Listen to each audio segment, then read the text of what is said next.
One Pangasinan Transport Federation pinag-aaralan ang pagsusumite ng petisyon ukol sa taas pasahe sa mga jeepney. Sundan sa ulat ni Claire Lacanilaw Dungka. Kasabay ng pagtaas sa presyo ng produktong petrolyo, pinag-aaralan na ng One Pangasinan Transport Federation ang paghahain ng petisyon para sa aumento sa pasahe. Plano ng grupo na itaas sa 15 pesos mula sa kasalukuyang 13 pesos na regular fare sa pampasaherong jeep. Hati ang reaksyon ng ilang sumasakay sa jeep. Yung 2 pesos po na taas nila ngayon, parang malaking dagdag na po yun sa pambili ng pagkain, ganun po na ano. Okay lang naman po, tumaas ng 2 pesos. Sinsabi din po niya, tumataas po lahat hanggang sa gas. Maging ang ilang tsuper, hati rin ang reaksyon sa planong taas pasahe. Mas okay nga sa amin, ma'am. Pabor sa amin nun kasi mataas yung diesel.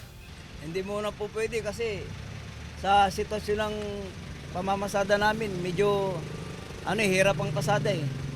Pero paglilinaw ng One Pangasinan Transport Federation, bago maghain ng petisyon para sa dagdag pasahe, kinakailang dumaan muna sa konsultasyon ng iba't ibang ahensya ng gobyerno. Kailangan ding isaalang-alang ang opinyon ng mga commuter. Meron kaming mga kinakausap na mga ahensya tulad ng Department of Energy, Commission on Higher Education, DepEd, mga commuter sector, mga estudyante. Ganyan ang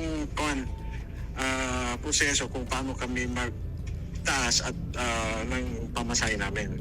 Kasama si Henry Duminsil, Claire Lacanilaw Dungka, One North Central Luzon.